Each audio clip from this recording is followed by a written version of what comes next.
नमस्कार बंधुगण, श्रावणर एही पवित्र मासरे विशेष करी सोमवार दिन नहीं आसंतु कला दुदुरार फूल एवं चेर एवं करिनियंतु प्राचीन कालर एही महा उपाय आपणक जीवन रे चलीथिबा समस्त कष्टर आपणकर होइजिब समाधान।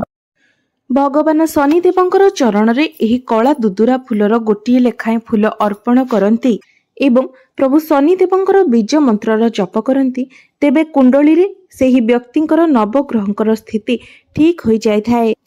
यह एक एपरी गछ अटे जहाँकि भगवान शिव शंकरंकर अत्यंत प्रिय अटे।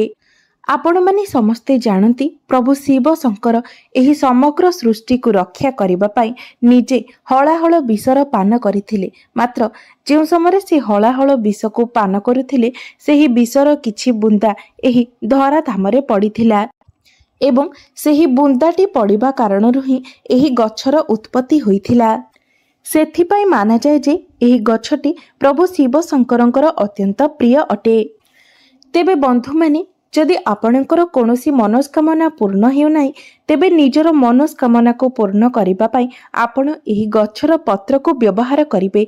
तेबे से विषय संपूर्ण जानिबा पाई भिडियोटी को स्किप न करी शेष पर्यंत निश्चय देखंतु, जहा फल रे आपण ए विषय सविशेष जानि पारिबे। तेबे भिडियोटी रे आगो को बढ़िबा पूर्वरु भिडियोटी को लाइक करी चैनलटी को निश्चय सब्सक्राइब करि देबे एवं कमेंट बॉक्स रे भक्ति एवं श्रद्धार सहित ओम नमः शिवाय निश्चय लिखिबे।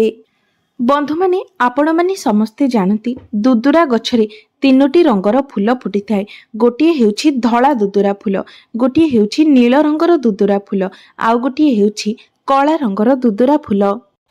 तेबे आपण केउ रंगर फूल केउ देवतांको अर्पण करिबा उचित एवं अर्पण करिबा समय केउ बीज मंत्र जप करिबा उचित ताहार मध्य किछि निर्धारित नियम रहिछि।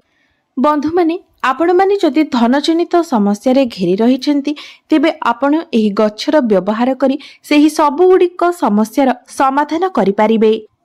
तेबे बंधु माने आजिर एही भिडियो रे मु आपण मानकु जेउ सबु तथ्य देबाकु जाउछि ताहा वास्तु शास्त्र रे वर्णित अछि।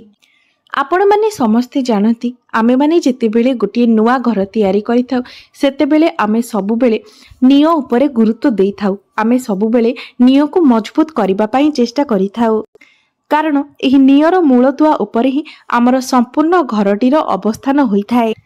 सेमिति जेमिति आमे संपूर्ण घरटी को मजबूत बनेया पाई आमे प्रथमे नियोटी को मजबूत बनै थाउ, सेही परि आमर संपूर्ण वर्षटी रे आमे शुभ फल प्राप्ति करिबा पाई आमे जदि भल भाबरे पूजा पाठ दान धर्म जाग यज्ञ एसबु करिथाउ तेबे एहार फल आमको संपूर्ण वर्ष सारा प्राप्ति होइथाए।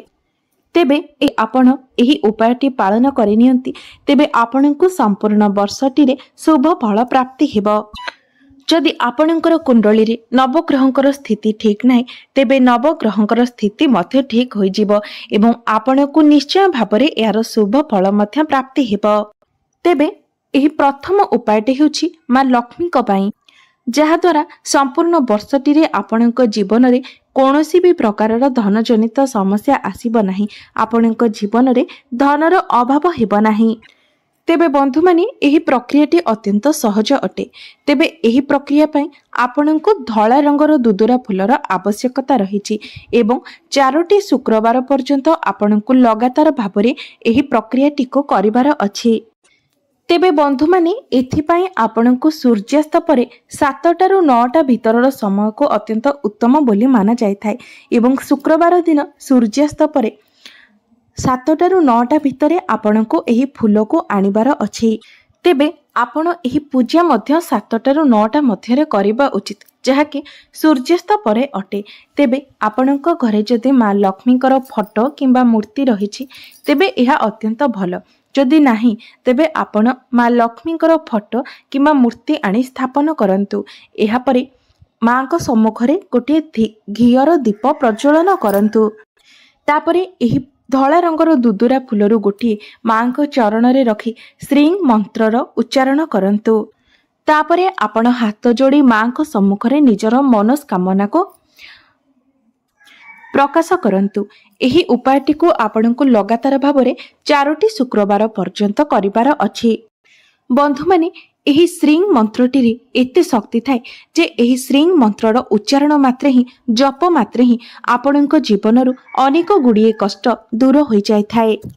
ତେବେ ବନ୍ଧୁମାନେ, ଆପଣ ମଧ୍ୟ ଯଦି ସବୁ ପ୍ରକାରର ଧନଜନିତ ସମସ୍ୟା ଠାରୁ ମୁକ୍ତି ପାଇବା ପାଇଁ ଚାହୁଁଥାନ୍ତି, ଆପଣ ଚାହୁଁଥାନ୍ତି ଯେ ଆପଣଙ୍କ ଜୀବନରେ ଚାଲିଥିବା ସମସ୍ତ ପ୍ରକାରର ଧନଜନିତ ସମସ୍ୟା ଗୁଡ଼ିକ ଦୂର ହୋଇଯାଉ, ତେବେ ଆପଣ ନିଷ୍ଠା, ଭକ୍ତି ଏବଂ ବିଶ୍ୱାସର ସହିତ 4ଟି ଶୁକ୍ରବାର ପର୍ଯ୍ୟନ୍ତ ଏହି ଉପାୟଟି ନିଶ୍ଚୟ ପାଳନ କରନ୍ତୁ।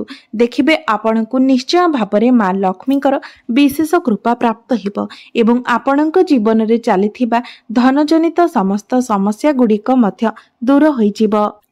ଦ୍ୱିତୀୟ ଉପାୟଟି ହେଉଛି, ଯଦି ଆପଣ ଦୀର୍ଘ ଦିନ ଧରି କୌଣସି ରୋଗରେ ପୀଡ଼ିତ ଅଛନ୍ତି କିମ୍ବା ଆପଣଙ୍କ ଉପରେ କୌଣସି କଳା ଯାଦୁ ବିଦ୍ୟାର ପ୍ରୟୋଗ ରହିଛି, ତେବେ ଏସବୁ ସମସ୍ୟାର ସମାଧାନ ପାଇଁ ଏହି ଉପାୟଟି ଆପଣଙ୍କୁ ରାମବାଣ ପରି ଫଳ ପ୍ରଦାନ କରିବ।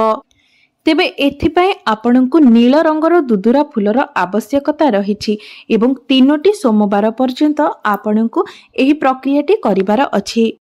ସେଥିପାଇଁ ଆପଣମାନେ ସୋମବାର ଦିନ ବ୍ରହ୍ମ ମୁହୂର୍ତ୍ତରୁ ଉଠି ନିଜର ସ୍ନାନ କାର୍ଯ୍ୟ ସାରି ନିଅନ୍ତୁ ଏବଂ ଏହି ନୀଳ ଦୁଦୁରା ଫୁଲର ଗୋଟିଏ ପତ୍ର ଏବଂ ଗୋଟିଏ ଫୁଲ ତା ସହିତ ଗୋଟିଏ ତମ୍ବା ଲୋଟାରେ ସମ୍ପୂର୍ଣ୍ଣ ଜଳ ଭରି ଆପଣ ଆପଣଙ୍କର ଘର ନିକଟରେ ଥିବା କୌଣସି ବି ଶିବ ମନ୍ଦିରକୁ ଯାଆନ୍ତୁ।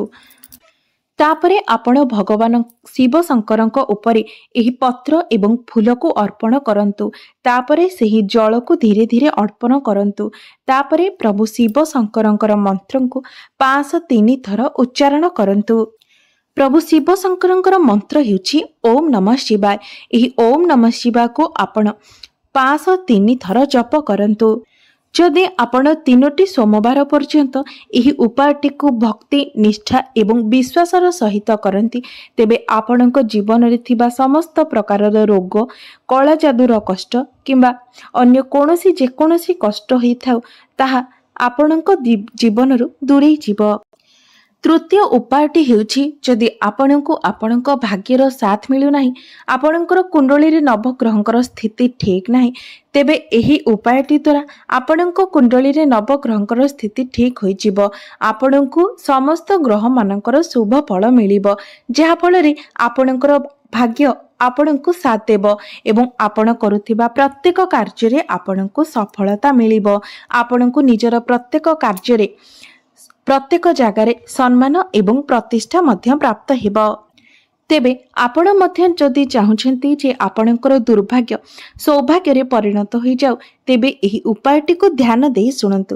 ଏହି ଉପାୟଟି ବନ୍ଧୁମାନେ, ଏହି ପ୍ରକ୍ରିୟାଟି ଅତ୍ୟନ୍ତ କଠିନ ଅଟେ, କାରଣ କଳା ଦୁଦୁରା ଏତେ ସହଜରେ ଆପଣଙ୍କୁ ପ୍ରାପ୍ତ ହୋଇନଥାଏ। ମାତ୍ର ଯଦି ଆପଣ 3ଟି ଶନିବାର ପର୍ଯ୍ୟନ୍ତ କଳା ଦୁଦୁରା ପାଇଯାଉଛନ୍ତି, ତେବେ ଆପଣ ସତରେ ଅତ୍ୟନ୍ତ ଭାଗ୍ୟଶାଳୀ ଅଟନ୍ତି। ଏଥିପାଇଁ କଳା ଦୁଦୁରା ଫୁଲର ଆବଶ୍ୟକତା ରହିଛି। ସେଥିପାଇଁ ଉପାୟଟି ସମସ୍ତଙ୍କ ପାଇଁ ଏତେ ସହଜ ନୁହେଁ, କାରଣ କଳା ଦୁଦୁରା ଫୁଲଟି ସବୁଠାରେ ଏତେ ସହଜରେ ପ୍ରାପ୍ତ ହୋଇନଥାଏ। ମାତ୍ର ଯଦି ଆପଣଙ୍କୁ କଳା ଦୁଦୁରା ଫୁଲ ମିଳିଯାଉଛି ଏବଂ 3ଟି ଶନିବାର ପର୍ଯ୍ୟନ୍ତ ଆପଣଙ୍କୁ ଏହି କଳା ଦୁଦୁରା ପ୍ରାପ୍ତ ହୋଇଯାଉଛି, ତେବେ ଆପଣଙ୍କ ପାଇଁ ଏହି ଉପାୟଟି ଅତ୍ୟନ୍ତ ସହଜ ଅଟେ। ବନ୍ଧୁମାନେ, ଆପଣମାନେ ଜାଣନ୍ତି, ଯଦି କୌଣସି ବ୍ୟକ୍ତିଙ୍କ ଉପରେ ଶନି 7.5, ଶନି 2.5 କିମ୍ବା ଶନିଙ୍କର ବକ୍ର ଦୃଷ୍ଟି ପଡ଼ିଥାଏ, ତେବେ ସେହି ବ୍ୟକ୍ତି ନିଜ ଜୀବନରେ ଯେତେ ପରିଶ୍ରମ କଲେ ମଧ୍ୟ ତାଙ୍କୁ ନିଜର ପରିଶ୍ରମର ଫଳ ପ୍ରାପ୍ତ ହୋଇନଥାଏ ଏବଂ ଜୀବନରେ ଅନେକ ଗୁଡ଼ିଏ ସମସ୍ୟା, ଅନେକ ଗୁଡ଼ିଏ କଷ୍ଟର ତାଙ୍କୁ ସାମ୍ନା କରିବାକୁ ପଡ଼ିଥାଏ। ତାଙ୍କ ପାଇଁ ଜୀବନଟି ସତେ ଯେପରି ଦୁର୍ବିସହ ହୋଇପଡ଼ିଥାଏ। ତେବେ ଏହାର କାରଣ ମଧ୍ୟ ରହିଛି ଯେ ପ୍ରଭୁ ଶନିଦେବ ଆମ କର୍ମ ଅନୁସାରେ ଆମକୁ ଫଳ ପ୍ରଦାନ କରିଥାନ୍ତି। ଯଦି ଆମେ ଆମର ପୂର୍ବ ଜନ୍ମରେ କିମ୍ବା ଏହି ଜନ୍ମରେ କିଛି ଖରାପ କର୍ମ କରିଛେ, ତେବେ ତାହାର ଫଳ ମଧ୍ୟ ଆମକୁ ଏହିପରି ଭାବରେ ଭୋଗ କରିବାକୁ ପଡ଼ିଥାଏ। ସେଥିପାଇଁ ଆମେମାନେ ଯେତେ କଷ୍ଟରେ ଥିଲେ ମଧ୍ୟ ସବୁବେଳେ ଚେଷ୍ଟା କରିବା ସତ୍ ମାର୍ଗରେ ଯିବା ପାଇଁ, ସତ୍ କାର୍ଯ୍ୟ କରିବା ପାଇଁ। ତେବେ ଆମ ଉପରେ ପ୍ରଭୁ ଶନିଦେବଙ୍କର କୋପ ଦୃଷ୍ଟି ପଡ଼ିଲେ ମଧ୍ୟ ଆପଣଙ୍କୁ କୌଣସି ନା କୌଣସି ବାଟରେ ସେହିଥିରୁ ବାହାରିବାର ମଧ୍ୟ ବାଟ ନିଜେ ପ୍ରଭୁ ଶନିଦେବ ଆପଣଙ୍କୁ ଦେଖାଇ ଦେବେ। ସେଥିପାଇଁ ଆପଣମାନେ ସର୍ବଦା ଚେଷ୍ଟା କରନ୍ତୁ ସତ୍ ପଥରେ ଯିବା ପାଇଁ, ସତ୍କର୍ମ କରିବା ପାଇଁ। ତେବେ ବନ୍ଧୁମାନେ, ଆପଣଙ୍କୁ ଏହି ପ୍ରକ୍ରିୟାଟି 4ଟି ଶନିବାର ପର୍ଯ୍ୟନ୍ତ କରିବାର ଅଛି ଏବଂ ଆପଣ ଯେଉଁ ଶନିବାରେ ଏହି ଉପାୟଟି କରୁଛନ୍ତି, ସେଦିନ ଆପଣ संध्या समय स्नान करनियंतु एवं कौनसी भी खाद्य ग्रहण करंतु नहीं। तापरे आपण माने गोटिए लोटारे 1 लोटा जल भरी नियंतु। गोटिए घीर दीप नियंतु एवं गोटिए कला दुदुरा फूल नियंतु। तापरे आपण सही जल को नहीं कौनसी एक ओस्त गछ मूल अर्पण करंतु। तापरे आपण सीधा सीधा शनि मंदिर को चली जातु। सेठारे आपण एही दुदुरा फूल को अर्पण करी से घीर दीप को जालंतु। तापरे शनि चालीसार पाठ करंतु। आपण एही शनि चालीसा 3 थर पाठ करंतु। एपरि जदि आपण लगातार 4टी शनिवार पर्यंत एही प्रक्रियाटी करंती तेबे आपणकर दुर्भाग्य निश्चय भाବରେ सौभाग्य परिणत होइजिबो। आपणकर कुंडली रे नवग्रहंकर स्थिति ठीक होइजिबो एवं आपणको समस्त ग्रहंकर शुभ फल प्राप्ति हेबो।